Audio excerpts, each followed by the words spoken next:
Hello friends, welcome to our channel Haluminis World. Please like, share and subscribe. Hello friends, welcome to our channel Haluminis World.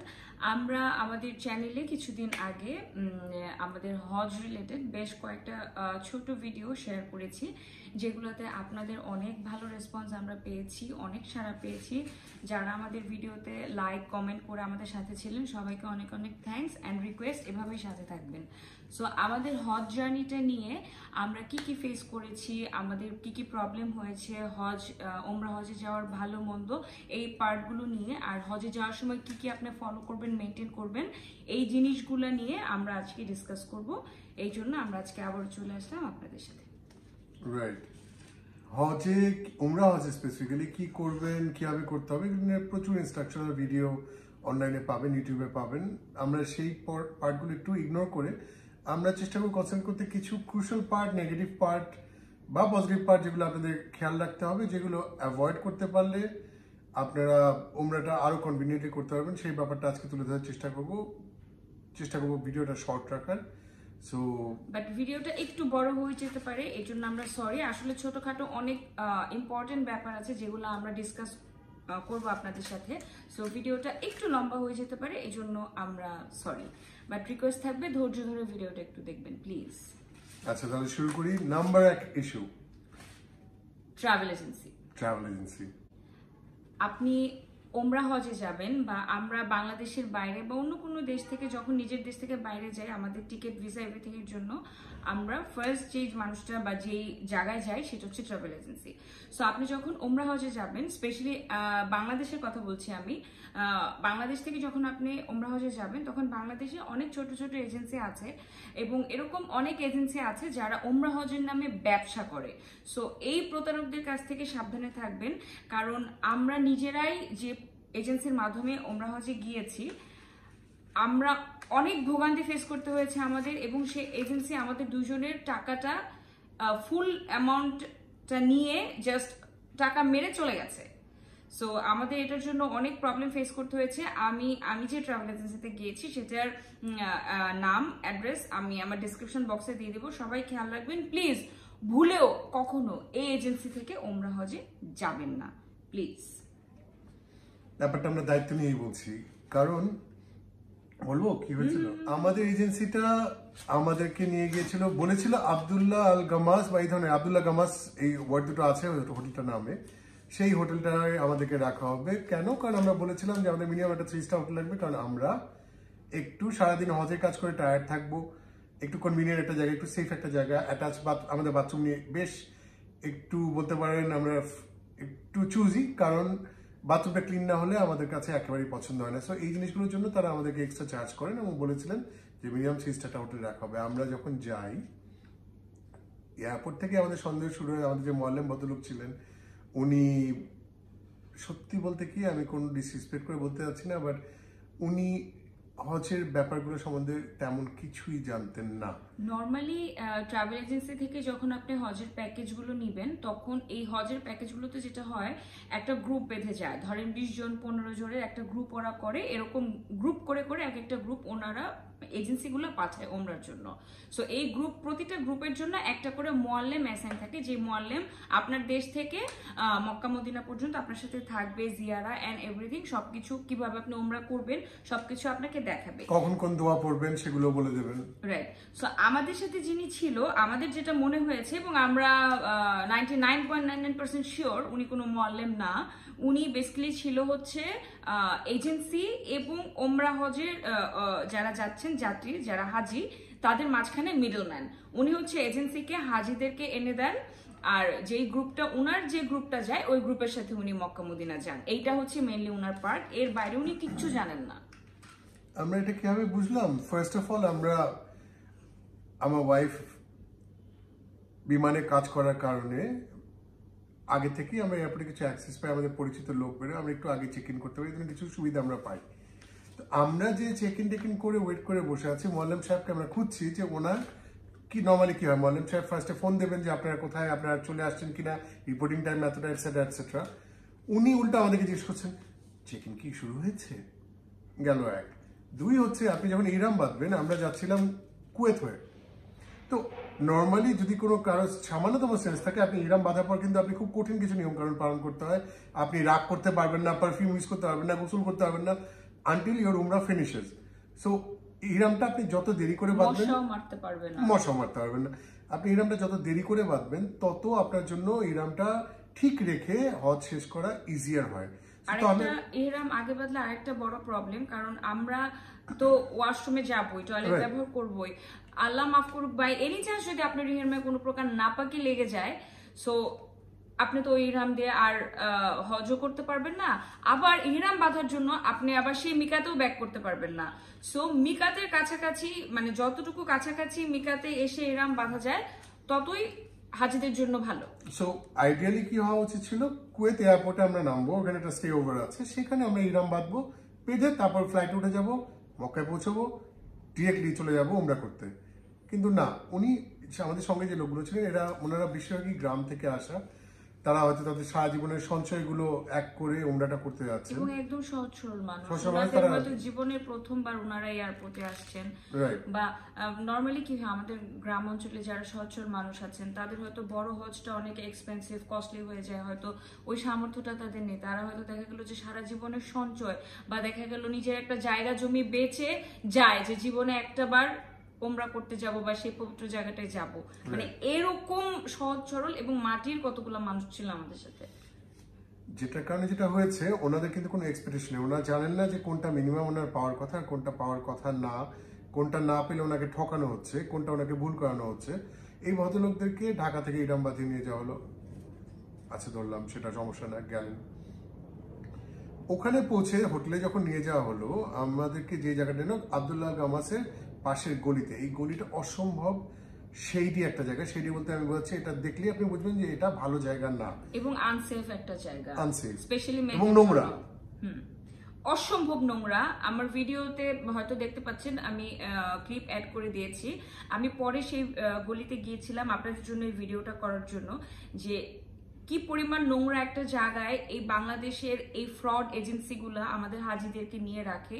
এটা কোনো hotel না, just it দিয়ে এরকম দোতলা ঘর বানায় রাখা হয়েছে, তারপরে হচ্ছে নিচে দেখেন কি পরিমাণ ময়লা নোংরা, মানে ওটা আসলে কোনো হোটেল না, ওটা জাস্ট এক ইট দিয়ে দোতলা ঘরের মতো করে বানায় রাখা। ওটা রুমের ভিতর জাস্ট 3টা ম্যাট্রেস দেয়া, ইভেন ফ্লোরটাও প্রপারলি ফ্লোর করা না, ওই আমাদের রাস্তায় যেরকম পিচ ঢালা ওরকম থাকে ওরকম একটা ফ্লোর, কোনো ওয়াশরুম নাই, একটা রুমের মধ্যে 3টা ম্যাট্রেস ফেলা, ওখানে হাজিদেরকে নিয়ে রাখে। ইভেন রুমের সাথে কোনো বাথরুমও নাই, 3টা-4টা রুম মিলে একটা কমন বাথরুম। কারেক্ট। এবং আশেপাশে রুমে যারা ছিলেন তাদেরকে দেখেও আমরা খুব একটা ভরসা পাচ্ছিলাম না। তো যেটা হয়, এটা দেখে আমরা যখন কমপ্লেন করতে যাই, মোয়াল্লেম সাহেব গায়েব, ওনাকে ফোন দিয়েও আমরা পাচ্ছিলাম না। এবং অন্য যে ভদ্রলোক ওখানে, তাদের হয়ে আমি ওয়ার্ডটা ইউজ করবো, বুঝিয়ে ইউজ করছি, উনি দালালি করছিলেন, সেই ভদ্রলোক আমাদের সঙ্গে বেশ মিসবিহেভ করেন, আমাদেরকে বলেন যে এইভাবে আমরা হাজার হাজার হাজি পার করেছি, আপনাদের হলে হোক, না হলে কিছু করার নেই। ইনফ্যাক্ট আমাদেরকে থ্রেট দেওয়া হয়েছিল যে আমাদের ওখানেই থাকতে হবে, আমরা কোথাও যেতে পারবো না। এই যে ভদ্রলোকের ছবি দেখেন আমি দিয়ে দিয়েছি, এই ভদ্রলোকের কাছ থেকে সাবধানে থাকবেন। আমার বাংলাদেশি ভাই বোন বা দেশের বাইরে যারা আছেন, তারা যদি উমরায় যান, কখনো এই লোকের খপ্পরে পড়েন মক্কায়, যে প্লিজ সাবধানে থাকবেন। সো তখন আমরা যেটা করি, যে আমরা ঠিক করি যে এইভাবে এই এজেন্সির সঙ্গে হজ করা আসলে আমাদের জন্য একেবারেই সেফ না, সমীচীন না, এবং আমরা কমফোর্টেবল না। আমরা তখন ডিসাইড করি যে আমরা নিজেদের মতো করেই আমরা উমরা করব, নিজেদের মতো করেই যাব, যেখানে যাওয়ার আল্লাহ নিশ্চয়ই একটা পথ করে দেবো, আল্লাহ ঠিকই পথ করে দেয়। যেই জন্য এটা বলা যে আপনারা এরপর থেকে যদি আমরা ইনশাল্লাহ উমরা করতে যান আপনারা, তাহলে এজেন্সির কাছ থেকে অবশ্যই আপনার হোটেলের বুকিংটা কনফার্মেশন নেবেন। আপনার নামে বুকিং পেলে বেস্ট, আদারওয়াইজ যেই ডেটগুলোতে আপনি যাবেন সেই ডেটগুলোতে ওখানে রুম বুকিং করা হয়েছে, আপনার পুরো গ্রুপ যে যাচ্ছেন তাদের জন্য যে কজনের দরকার রুম, সেই কটা রুম বুকিং করা হয়েছে। এই কনফার্মেশন হাতে না পান, ভুলেও এদের সঙ্গে রওনা দেবেন না, টাকা দেবেন না। হোটেলের নামটা আগে জানবেন, শিওর হবেন, বুকিং কপি দেখবেন। আর হোটেলের নাম এখন অনলাইনে সব চেক করা যায়, সো অনলাইনে চেক করে নেবেন হোটেলটা কিরকম, দেখে জেনে শিওর হয়ে তারপর প্যাকেজের জন্য টাকা দিবেন। যেমন আমাদের দুইজনের প্রায় 4 লাখ টাকার মতো এই এজেন্সি, ফ্রড এজেন্সি, বাংলাদেশের যে ফ্রড এজেন্সি ছিল, সে ভদ্রলোক আমাদের টাকা কমপ্লিটলি মেরে দিয়েছে। কারণ আমরা ঢাকা থেকে আপনি যখন প্যাকেজে যাবেন, আপনি এজেন্সিকে 100% টাকা পে করে তারপর আপনি ফ্লাইটে উঠবেন।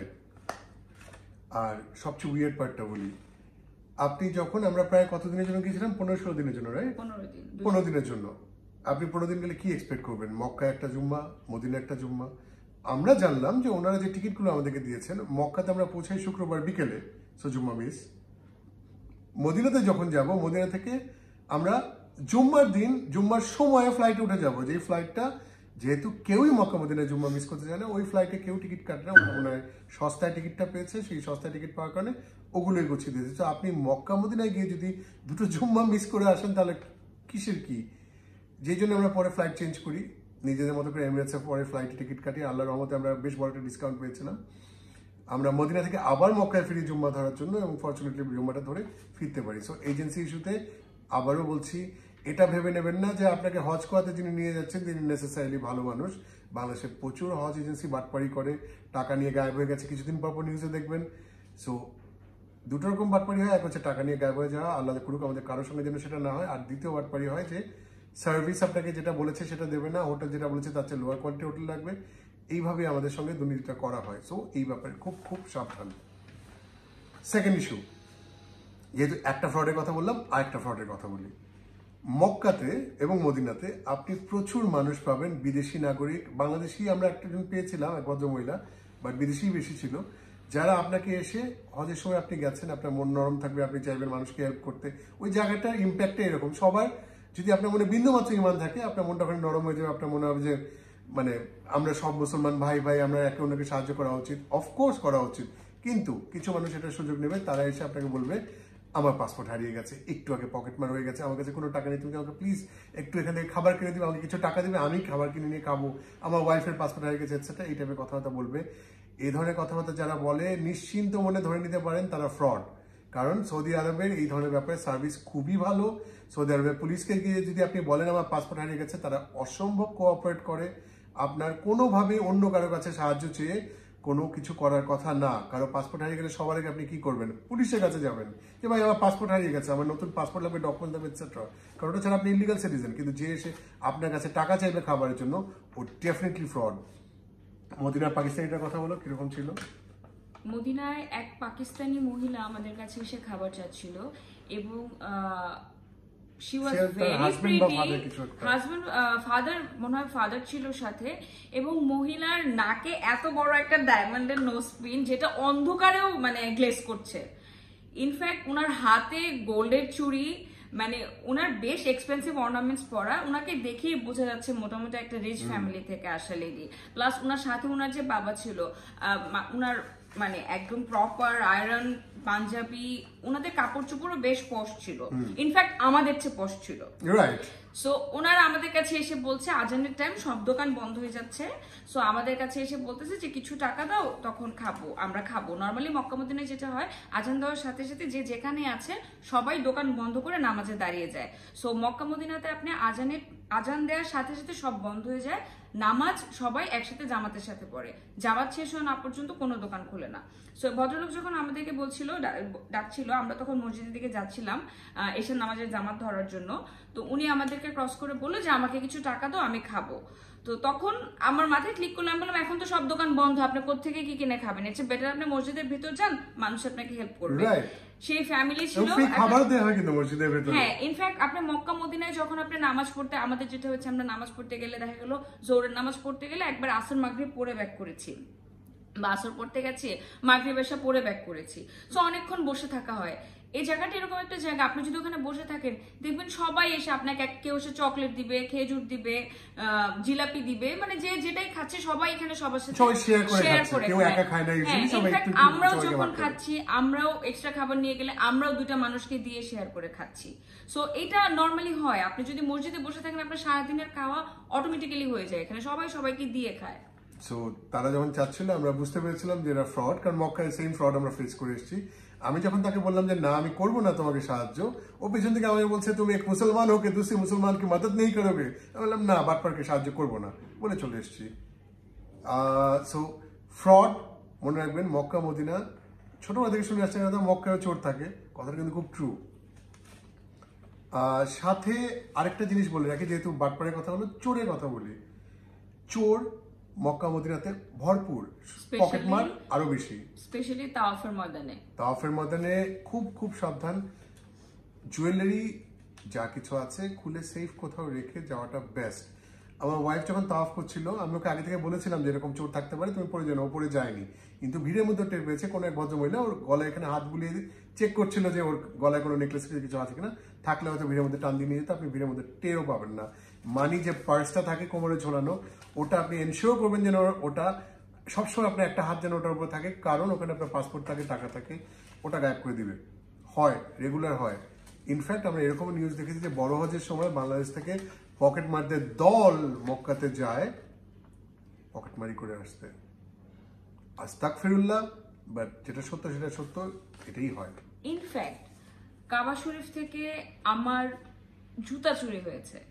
আমি শুনেছি, আমি যাওয়ার আগে যখন অনলাইনে একটু স্টাডি করছিলাম যে কোন কোন ব্যাপারে একটু অ্যাওয়ার থাকা উচিত, আমি শুনেছি যে এরকম চুরি হয়, বাট আমি কখনো বিলিভ করিনি যে অ্যাটলিস্ট কাবা ঘর এরকম একটা পবিত্র জায়গা, একটা হলি প্লেস, এই জায়গায় এসে কিভাবে মানুষ এই ধরনের কাজ করতে পারে। আল্লাহর একটা ভয় কাজ করে আমাদের মধ্যে। সো ওই জায়গায় যে এরকম 150-200 টাকার জুতাও চুরি করতে পারে মানুষ, এটা আমি কখনো কল্পনা করতে পারিনি। যেমন আমি যখন গেছি, নামাজ পড়তে গেছিলাম আমি, সো জুতা বাইরে রেখে, জুতার জায়গায় রেখে আমি নামাজ পড়ে যখন আসার পরে দেখি আমার জুতা নাই। সো এটা আপনাদেরকে বলবো যে 100-150 টাকার কম দামি যে স্পঞ্জগুলো পাওয়া যায়, এগুলা নিবেন। এগুলা ঢাকা থেকে কিনে নিয়ে যাবেন, 2-3 পেয়ার এক্সট্রা নিয়ে যাবেন সাথে করে, কারণ শিওর থাকেন চুরি হবে। কারণ ওই চুরি যাওয়ার পরে খালি পায়ে হেঁটে ক্যারিফোর নামে একটা দোকান আছে দোতলায়, ওটা বাইরের মার্কেটে, সেখানে গিয়ে ক্লক টাওয়ারের পেছনেই আপনি সিঁড়ি দিয়ে উঠলে দোতলায় ক্যারিফোর নামে। প্রবলেম হচ্ছে আপনি যখন হেঁটে যাবেন, ফ্লোরটা গরম হয়ে থাকে, আপনার পায়ে অলমোস্ট ফসকা পড়া লেভেলে অবস্থা হয়ে যাবে। সো এই জন্য সাবধান থাকা ভালো। আরেকটা জিনিস বলে, মদিনাতে আমরা দুজন চোরকে দেখেছিলাম, একজন বুড়ো একজন বুড়ি। বুড়ি মেয়েদের গ্রুপের সঙ্গে গিয়ে বসে, একটু একটু করে হাত বাড়িয়ে ব্যাগে হাত দেওয়ার চেষ্টা করে, যদি কিছু পায়। আমরা ওনাকে পেতে দেখিনি, বাট ওনার সঙ্গে আরেক বুড়ো ছিল। আমরা যখন ওনাকে খুব ইন্টারেস্ট নিয়ে খেয়াল করছি, আমি ওকে বললাম যে দেখো চোর। ও বলছে না, কি বলো, উনি কি করে চোর, বয়স্ক একজন মানুষ। কিন্তু উনি চোর ছিল, কারণ কিছুক্ষণ পরে আমরা দেখলাম যে উনি ব্যাগে হাত দেওয়ার চেষ্টা করছে। যে ভদ্রমহিলা ব্যাগে হাত দেওয়ার চেষ্টা করছে, উনি টের পেয়ে গিয়ে ব্যাগটা সরিয়ে ফেললো, বাট উনি তারপর পাশে বসে থাকলেন। আর তারপর কিছুক্ষণ পর এক বুড়ো ভদ্রলোক এসে ওনাকে কিছু জিনিস দিয়ে গেলেন, উনি ওনার ব্যাগে রেখে দিলেন। মানে একজন চোর চুরি করে আরেকজনকে পাস করে দেয়। ঢাকার বাসে যেটা হয় যে পকেট মারে, মানি ব্যাগটা তার সঙ্গীকে পাস করে দেয়, যাতে আপনি তাকে সন্দেহ করলেও সার্চ করে কিছু পাবেন না। সেম জিনিসটা এখানে হচ্ছে। এবং আমি খুব দুঃখের সঙ্গে বলতে বাধ্য হচ্ছি, ওনার শাড়ি পরা এবং ভদ্রলোকের কাপড় পরা এবং কথা দেখে আমরা জানতে পেরেছিলাম ওনারা বাংলাদেশি। এবং ওনাদের বয়স না হলেও 75 প্লাস তো হবে, এরকম হবে, 65 থেকে 75 এর মধ্যে হবে। বৃদ্ধ যে লোকটা ছিল, উনি একদম এরকম কুঁজা হয়ে গেছে, মানে উনি স্ট্রেট হাঁটতেও পারছে না, বাট উনি চুরি করে বেড়াচ্ছে। ইনফ্যাক্ট বৃদ্ধ যে মহিলাটা ছিল, ওনারও একই অবস্থা, সোজা হয়ে হাঁটতে পারছে না, কুঁজা হয়ে গেছে, বাট চুরি করছে। সো ব্যাগ সাবধানে রাখবেন। আমার মতে যারা আপুরা যারা আছেন, এই চ্যানেল যারা দেখছেন এখন, আমি আপনাদেরকে রিকোয়েস্ট করবো যে আমরা সবাই মেয়েরা তো একটু কানে, গলায়, হাতে পরি, যে আমিও পরেছি। সো আমাদের রাফিউজের জন্য আমরা টুকটাক অর্নামেন্টস পরি। যখন হজে যাবেন এই জিনিসগুলো দয়া করে খুলে রেখে যাবেন, কারণ কে কখন ওই জায়গাটায় আপনি এতটা ইমোশনাল থাকেন, আপনার তখন ওই নামাজ বা উমরার টাইমে তাওয়াফ, তখন না আর অন্য কিছু খেয়াল থাকে না। সো মানুষ ওই সুযোগটাই কাজে লাগায়, এবং ভিড়ে ধাক্কাধাক্কি হয়, এবং প্রচুর ধাক্কাধাক্কি হয় ওখানে। মানে কে ছেলে কে মেয়ে ডাজন্ট ম্যাটার, ধাক্কা দিয়ে আপনাকে ধাক্কা দিয়ে। আর বিশাল বড় বড় কিছু ইন্দোনেশিয়ান, তারপরে মালয়েশিয়ান, ফিলিপিনো গ্রুপ আসে, এরা সবাই একজন একজনের হাত এরকম করে ধরে তারপরে একসাথে তাওয়াফে যাবে, এবং দেখা যাচ্ছে প্রায় 15-16 জন একটা গ্রুপ আপনাকে ধাক্কা মেরে চলে যাবে এরকম। সো ওই ভিড়ের মধ্যে কেউ যদি ঠাস করে টান দিয়ে নিয়ে যায়, যেটা অহরহ হয়, সো তখন কিন্তু আসলে একটা জিনিস, আপনার শখের একটা জিনিস হারিয়ে গেল, মন খারাপ। সো এই জিনিসগুলো খুলে রেখে যাবেন প্লিজ। আর মসজিদে গেলে যতদূর সম্ভব ব্যাগ ক্যারি করবেন না। ওকে, সো চোর গেল, পিক পকেট গেল, ফ্রড গেল। আরেকটা জিনিস বলে রাখি, আমি কোনো মিন করে বলছি না, বাট এরপরে আসে বাংলাদেশিদের পার্ট। মক্কা মদিনার বাংলাদেশিরা ভালো মানুষ সব জায়গায় আছে, বাংলাদেশি আমাদের দেশেও আছে, বাইরেও আছে। বাট আমাদের দেশে যেমন খারাপ মানুষ আছে, মক্কা মদিনাতে যারা বাংলাদেশি কাজ করেন তারা সবাই ভালো, এটা ধরে নিয়ে না। কারণ আমি প্রচুর বাংলাদেশি দোকানদার দেখেছি যারা দাম বেশি রাখতে চান জিনিসপত্র, অন্য মানুষকে কম দামে বেচছেন, আপনি ব্যবসা করবেন, সেটা যদি ধরি প্রফিট যার কাছ থেকে যা করা যায় এটা মানলাম। কিন্তু বাংলাদেশি যারা ফুড মানে খাবারের দোকানগুলোতে কাজ করেন তারা আমি দেখেছি, যদি ক্রাউডটা দেখে মনে হয় এরা বাংলাদেশি না, মানে যারা কাস্টমার তারা নিজেদের মধ্যে বাংলায় কথা বলেন, কাস্টমারদেরকে গালি দেন, অকথ্য গালিগালাজ। আমি রোদেপুরে কালো হয়ে গেলে আমার সঙ্গে সৌদি জোব্বা পড়া ছিল, আমাকে দেখে আসলে খুব একটা বাংলাদেশে মনে হচ্ছিল না, যে কারণে ওরা ধরে নিয়েছে আমি বাংলা বুঝি না। আমার সামনে কাস্টমারকে নিয়ে আজে বাজে কথা বলছেন, গালি দিচ্ছেন, দরকার ছিল না। কিন্তু যদি তারা একটুও বুঝতে পারেন যে কি ধরনের গালিগালাজ এই লোকগুলো দিচ্ছে, এতে পুরো দেশের বদনাম হয়, বাট তারা সেটা করেন। এবং আমাদের বাস যেটা ছিল মক্কা থেকে মদিনা আসার, সেখানে যে হেল্পার ছিলেন, মানে হেল্পার বলতে যিনি লাগেজ ঠিক করেন, উনিও বাংলাদেশি, কিন্তু উনি আমাদেরকে রেখে অন্যদেরকে বেশি হেল্প করার চেষ্টা করলেন, হয়তো বেশি টিপসের লোভে, বাট নরমালি যতক্ষণ আমরা চুপ ছিলাম ততক্ষণ কিন্তু আমাদের সাথে ইট ওয়াজ নরমাল। যে মোমেন্টে আমরা ওনার সাথে বাংলা কথা বলা শুরু করে দিলাম, তখনই উনি আর আমাদেরকে পাত্তা না দিয়ে অন্য যারা আছে, আমাদের দুজনের লাগেজ বেশ বড় হেভি ছিল, সো আমাদের লাগেজ আমাদেরকে ইভেন ধরার হেল্পও করে নাই। ইটস ওকে, আমরা দুজনেই মানে নিতে পারি, আমাদের সে ক্ষমতা আছে আল্লাহর মতে, বাট তারপরও ও অন্যদেরকে যেটা করছে, যে মোমেন্টে আমাদের সাথেও ওরকমই ছিল, যে মোমেন্টে আমরা বাংলা কথা বললাম, আমরা ভালো ফিল করলাম যে আমাদের একজন দেশি ভাই আছে ওখানে, সেই মোমেন্টে ওনার চেহারা চেঞ্জ। রাইট। সো প্লাস ওই দোকানদার, এক বাঙালি দোকানদার, উনি আমার কাছ থেকে, ওনাকে আমি খাবারের জন্য টাকা দিয়েছি, আমি চিকেন কারির জন্য টাকা দিয়েছি, উনি আমার কাছ থেকে চিকেনের টাকাটা নিয়ে উনি আমাকে চনার ডাল ধরিয়ে দিয়েছে, যেটা রুমে এসে আমি খুলে দেখে যে ডাল। এটা বড় কোনো লস হয়তো না, চানার ডাল খেয়েও মানুষ বাঁচে, চিকেন খেতে পারেন কথা না, কিন্তু আমরা বিদেশে গিয়ে নিজেদের দেশি ভাইদের কাছ থেকে এই ধরনের জিনিস এক্সপেক্ট করি না। এটা কোনো আরব লোকের সঙ্গে উনি করার সাহস পাবেন না। এবং যদি এটা করে, এটা শাস্তি কিন্তু অনেক হিউজ। রাইট। আমরা মায়া করে কিছু কমপ্লেন করিনি, আমরা কি দোকানে কমপ্লেন করতে পারতাম, কমপ্লেন করে চাকরিও চলে যেত, কিন্তু আমরা সেটা করিনি। বাট সেই জন্যই বলছি যে যদি এক্সপেক্ট নাও করেন, তারপরে একটু কেয়ারফুল থাকা উচিত। বাংলাদেশি দেখলেই ভাববেন না যে আমার দেশি ভাই আমাকে সবকিছু ঠিক মতো করে দিবে, নিজে কেয়ারফুল থাকাই ভালো। নেক্সট পয়েন্ট, ক্রিটিক্যাল একটা পয়েন্ট, স্মোকিং। যারা ধূমপান করেন, আমি বলছি না ধূমপান করা, ধূমপান স্বাস্থ্যের জন্য খুব ক্ষতিকর, আমি ছেড়ে দেওয়ার চেষ্টা করছি, আপনারাও প্লিজ করুন। বাট যদি আপনি ধূমপায়ী হন এবং মক্কা মদিনাতে যান, cigarette will be an issue, কারণ সৌদি আরবে সিগারেট বিক্রি নিষিদ্ধ, লিগালি অফিসিয়ালি। সিগারেট খায় লোকে, সবার সামনে খেলে পুলিশ এসে ধরবে। স্মোকিং এরিয়া আলাদা করা আছে, ওখানে লোকে খায়, যারা বিদেশ থেকে নিজেরা দেশ থেকে আসার সময় সিগারেট নিয়ে আসেন তারা খেতে পারেন। আর এর বাইরে যারা ওখান থেকে সিগারেট জোগাড় করতে পারেন তারাও সিগারেট স্মোকিং জোনে গিয়ে খেতে হয়। কিন্তু আপনাকে একটা জিনিস মনে রাখতে হবে, কোথায় পাবেন সিগারেট? গলিগুলোতে, মেইন রোডের দোকান সুপার স্টোরে পাবেন না, গলিতে প্রচুর ছোট ছোট সুপার স্টোর থাকে বাংলাদেশিদের, এগেন বাংলাদেশিদের, সেই দোকানে গেলে আপনি সিগারেট পাবেন, বললেই ওরা দেখাবে। দাম প্রচন্ড বেশি রাখে, হ্যাঁ বেশ বেশি দাম, সো নিজে নিয়ে যেতে পারলে বেস্ট। বাট যদি তা না পারেন, ওখানেও সিগারেট জোগাড় করা যায়। ওখানে ওই যেটা বললাম, গলির ভেতরের সুপার স্টোরগুলোতে গিয়ে খুঁজলে আপনি সিগারেট পাবেন। তবে আমি সাজেস্ট করব গলির বেশি ভেতরে না যাওয়া, কারণ গলির বেশি ভিতরে গেলে মক্কারও যে কিছু অন্ধকার দিক আছে সেটা টের পেয়ে যাওয়ার একটা সম্ভাবনা আছে, সো দয়া করে একটু সাবধানে যাবেন। এবং মক্কাতে একটা মদিনাতে একটা বাঙালি পাড়া আছে, একটা বাঙালি জোন আছে, সেটা আপনি মক্কার মসজিদ নববী মসজিদ থেকে আপনি আরেকটু সামনে সোজা গেলেই, আমি এখন এক্সাক্ট এলাকার নামটা বলতে পারছি না, বাট ওয়াকিং ডিস্টেন্স, আপনি হেঁটে যেতে পারবেন, একটা আন্ডারপাস পার হয়ে যেতে হয়। ওখানে সব বাঙালি, ইন্ডিয়ান অ্যান্ড পাকিস্তানরা মিলেই থাকে, বাট বেশিরভাগ বাঙালি লোকজন থাকে, 80% বাঙালি লোকজন থাকে। আমি আপনাদেরকে রিকোয়েস্ট করবো, প্লিজ ওই জোনটাতে যাবেন না। ওকে, আমাদের ভিডিওটা আজকে একটু লম্বা হয়ে যাচ্ছে, এইটুকু পর্যন্ত আজকের এই পর্বে থাকলো। আগামী পর্বে আমরা আরো কিছু জিনিসটা ডিসকাস করব। আশা করি আপনারা এই জিনিসটা ভিডিওটা দেখে যদি ইন্টারেস্ট পেয়ে থাকেন, আমরা আরো কিছু ক্রিটিক্যাল অ্যাডভাইস দিব, যেগুলো হয়তো ইনশাল্লাহ আপনাদের উমরাকে বা হজকে আরেকটু বেনিফিশিয়াল করবে, একটু কনভিনিয়েন্ট করবে। বেনিফিশিয়াল বলবো না, কনভিনিয়েন্ট করবে, আপনার জন্য একটু সুবিধা হবে করা। সো নেক্সট ভিডিওতে দেখা হবে। এর পর্যন্ত যদি এই ভিডিওটা ভালো লেগে থাকে তাহলে কি করবেন? Like, share and subscribe, please please please please চ্যানেলটা একটু সাবস্ক্রাইব করে দেন। আপনারা অনেকে আমার চ্যানেল দেখেন, আমি যখন আমার চ্যানেল রিপোর্টটা দেখি তখন দেখি 99% মানুষ যারা আমার ভিডিও দেখছে তারা আমার চ্যানেল সাবস্ক্রাইবই করে নাই। এটা দেখলে আমার মনটা অনেক খারাপ হয়। আপনাদের একটা সাবস্ক্রাইব মানে আমাদের জন্য একটা সাপোর্ট, সো ওই সাপোর্টটা থেকে আমরা আপনাদের জন্য আরো কিছু করার একটা এনার্জি পাই, উৎসাহ পাই। হ্যাঁ, সো প্লিজ আমাদের চ্যানেলটা একটু সাবস্ক্রাইব করে দেন, please please please please please. আর এই ভিডিওর পার্ট 2 তে দেখা হচ্ছে, সেই পর্যন্ত আল্লাহ হাফেজ। আল্লাহ হাফেজ।